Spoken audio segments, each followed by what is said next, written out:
Avec Yacine Messaoudi, l'entraîneur du Paris 92, on va d'abord commencer par le positif avec la victoire et puis après on rentrera dans les choses qu'il faudra parfaire, qu'il faudra un petit peu revoir. Mais sur la victoire, c'est déjà une satisfaction.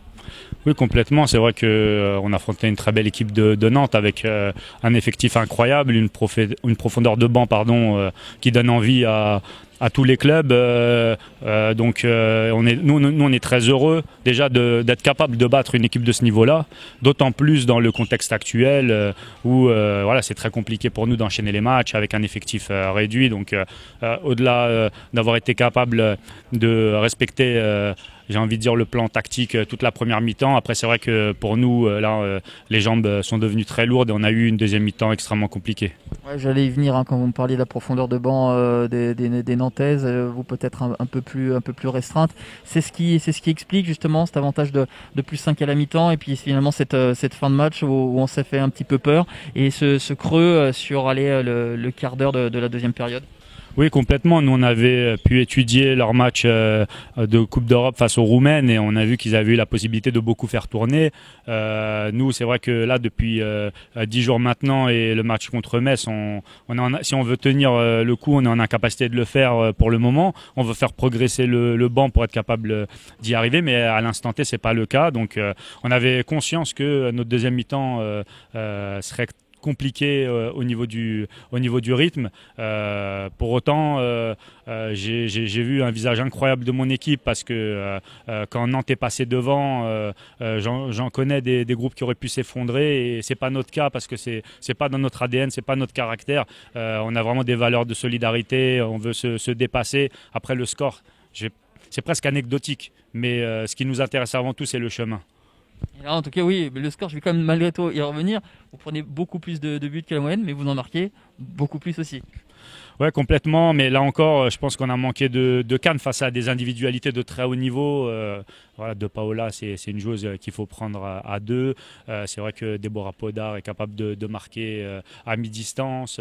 Anda fait un très bon match aussi. Ils ont de la présence à l'intérieur. Donc, c'est sûr que face aux équipes où il y a des dangers à tous les postes, c'est compliqué. Pour autant, là encore, moi, je retiens surtout le fait qu'on ait pu s'accrocher, repasser devant et finir encore une fois sur le plan tactique de façon très pertinente.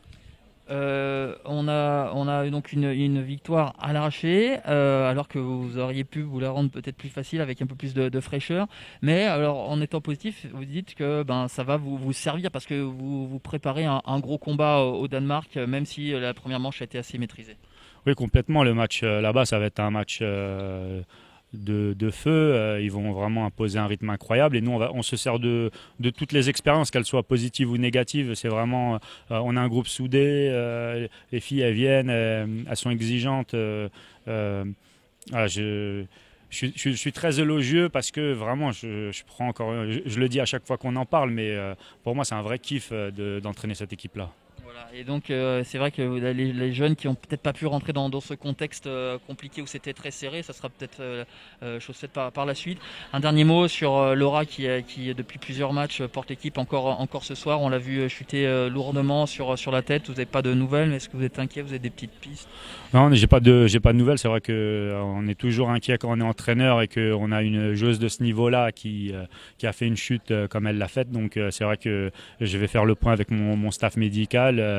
Et c'est vrai que Laura aujourd'hui, elle prend une autre dimension. Moi, j'étais convaincu qu'à ce poste-là, elle avait le niveau du contexte international et à chaque sortie, elle le démontre et c'est un vrai plaisir de travailler avec elle.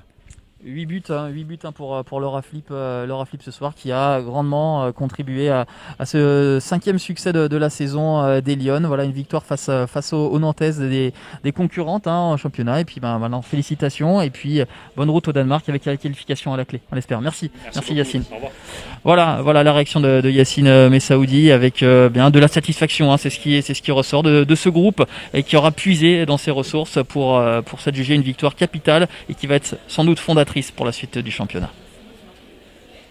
Ouais.